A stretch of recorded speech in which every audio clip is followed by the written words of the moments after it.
everybody. I'm just coming home from logging this morning. I have Lady and Bill with me in the trailer. We spent a good morning in the woods.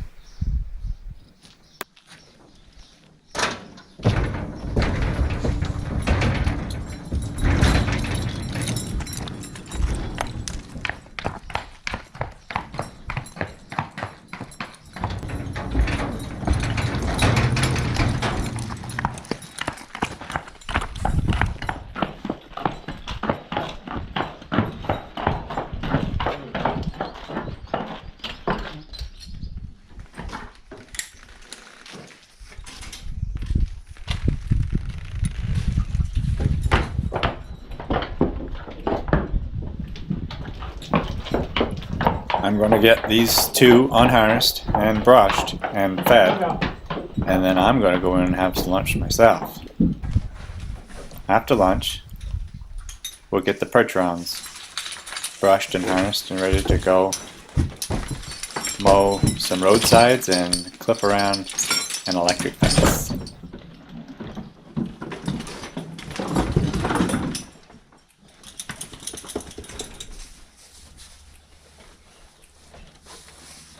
Come on, Val.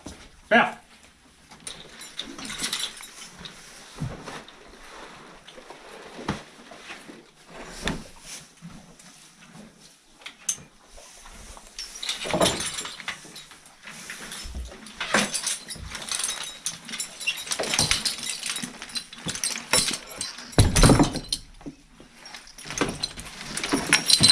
I'm hungry.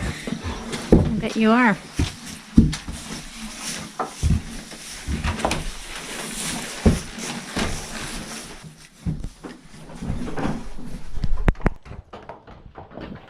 So here I'm heading out with Buck and Ken to go do some mowing. And I just want to tell you at the end of this video, I'm going to give you an update on Earl and his tumor. Also, Abby's going to tell you about something exciting we're going to be doing this Saturday. So stay tuned to the end of the video to hear all about it.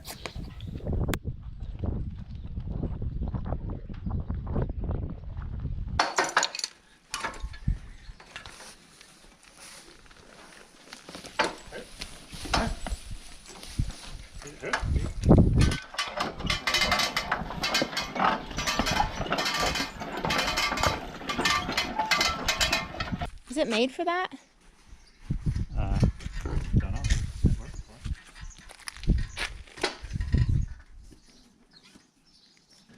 Perfect. Okay.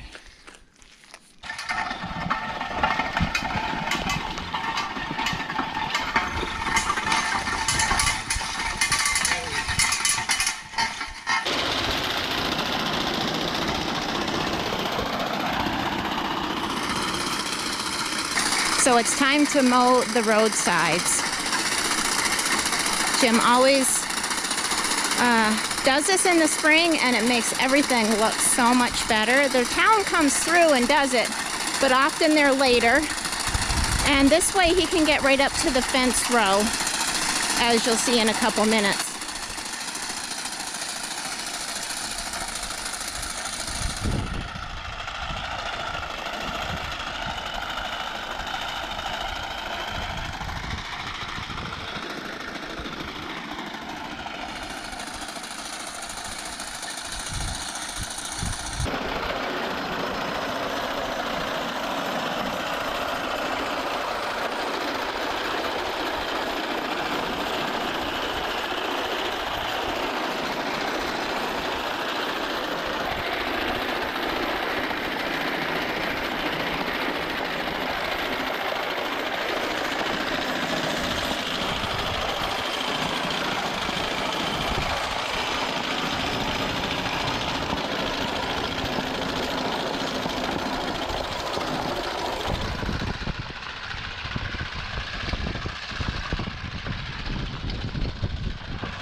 So all of a sudden, we're all done. That was not the plan, though.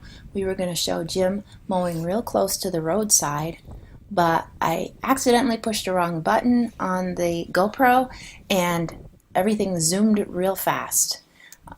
We had good footage of the cows watching, and Duke and Earl were watching, and they even whinnied and followed along with the team, and it would have been fun to show you. Guess it wasn't meant to be. So here I am out in the back of the backfield, mowing close to the fence posts, and we have an electric fence around all of our pastures, and we just have one strand of electric fence, which works fine as long as you keep the weeds down so it stays hot. So I try to always keep the weeds down, and of course most of it involves a weed eater going through and clipping all the weeds. But on the years that I take the time and mow around the fence posts closely with the mow machine, it's all the less work that I have to do on the weed eater. So when I do it this way, I do it two different ways. Sometimes, before I tell you, I have a big old tree across right there. I gotta get a chainsaw down here and get that cleaned up. But anyways, the two different ways I do it is sometimes I'll mow and try to go underneath the fence and come right up to the fence post and stop, and then go out and around and then try to zigzag back into underneath the fence. Sometimes I just go as close as I can and kind of weave back and forth and try to miss all the fence posts and not go up to it, but just go around them. And that's what I'm trying to do today. But usually in the process of doing this, I take out a fence post or two. But today I hit a few, but I didn't actually break any, which is good. But this is a very hard thing to do with a pair of horses. They just have a difficult time swinging back and forth with the mow machine. And some horses do it better than other horses. I've had horses that do this really good, but I've had horses that just do not do it very good at all. These two are doing fairly well. As I was doing this, I was thinking, a lot of these local fairs and local horse clubs have competitions, friendly competitions of farm teams. And this would be a great competition if someone was making these, having these competitions at their local horse clubs, to have some fence posts set up in a hayfield and have the driver drive around these fence posts and clip them the best they can. Then they'd have to have a judge, I guess, go through and decide which one does the best job. But it is one of the harder jobs that you do with horses, in my opinion. It's quite tricky getting around and getting as much grass from underneath the fence cut without running into fence posts.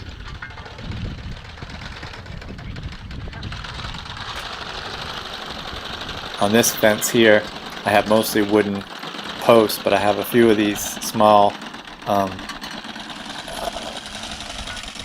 little white fence posts. I can't even think what they are now. Fiberglass fence posts. And of course you gotta be very careful with them. You hit them wrong, you'd snip them right in half. But it's kind of fun in a way, but kind of frustrating in a way also.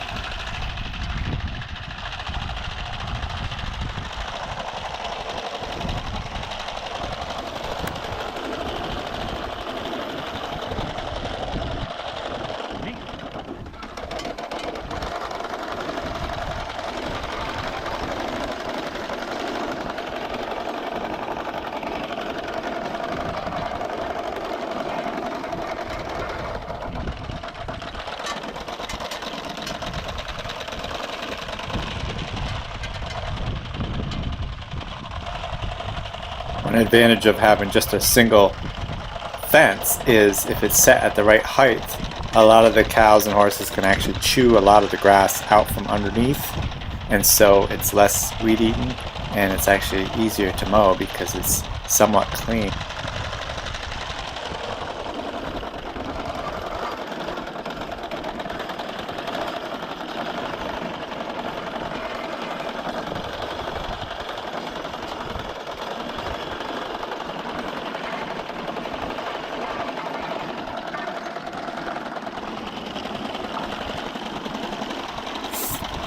Sometimes I will wait and do this job after the hayfield is cut, and so that I can weed back and forth a little bit better without going into standing hay. There's just a section there of about 2 feet of grass there by the fence row, and it's a little bit easier, but I can't wait that long because with my fences, if I don't get this grass away, they're going to be shorting out, and then my cattle will start getting out of the fence. So that's why I chose to do at least some of them now.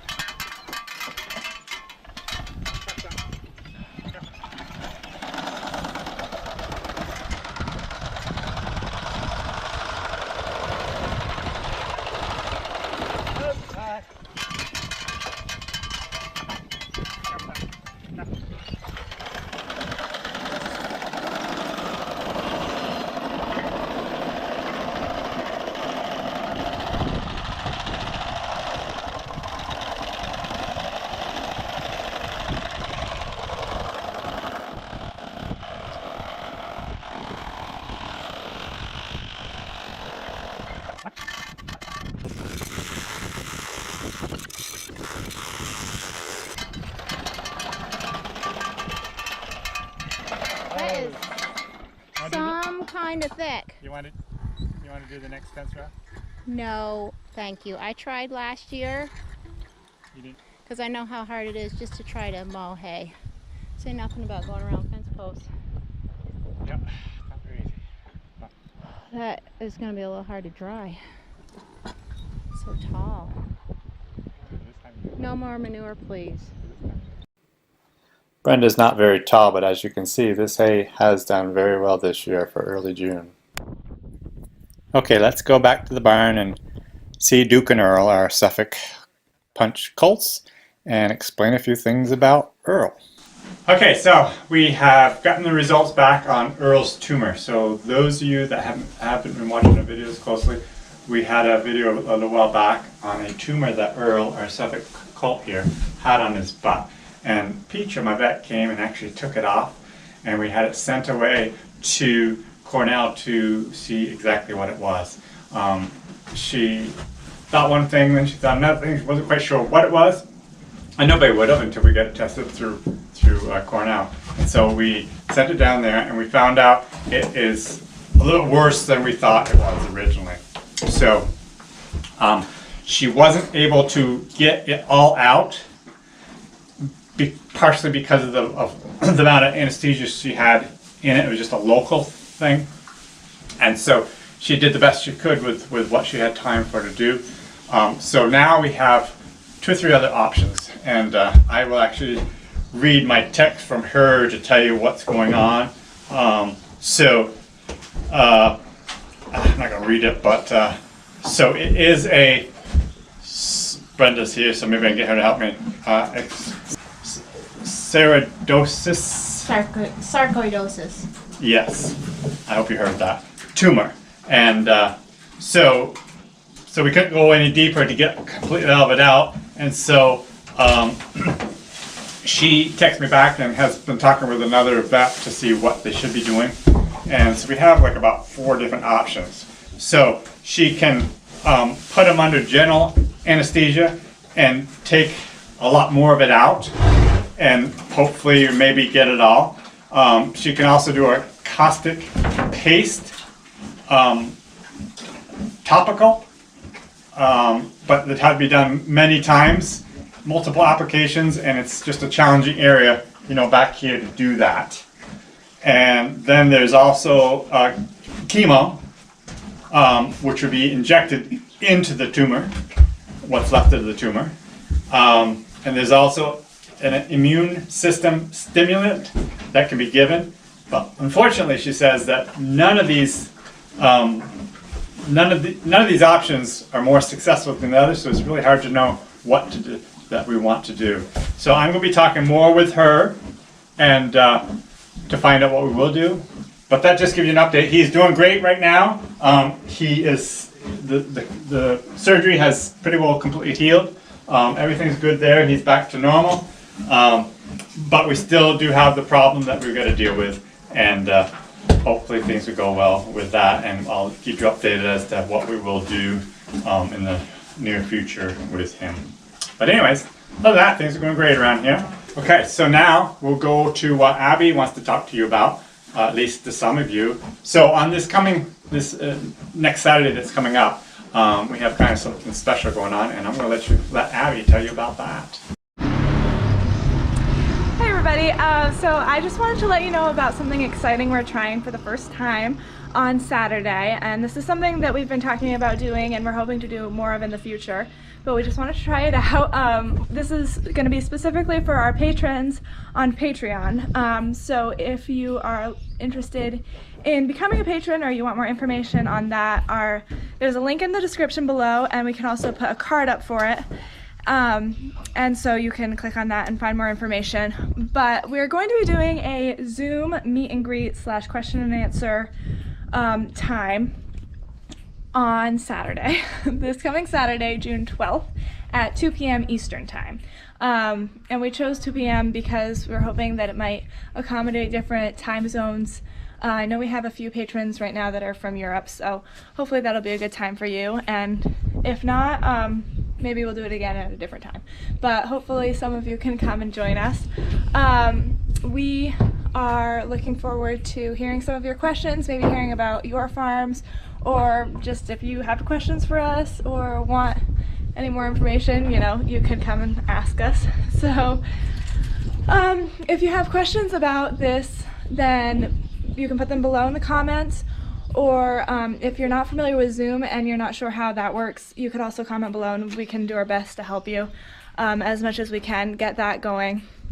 But we're really excited to meet some of you somewhat face to face and learn more about what you're doing and how you're working with horses or not working with horses, or if you have questions. So yeah, we're very excited for this, and it's going to be, I think it's set up for like 40 minutes, so we're going to start with that, and like I said, we hope to do more things like this in the future. So we're looking forward to this and hope to see a lot of you there. I hope you enjoyed the video, and we'll talk to you guys later.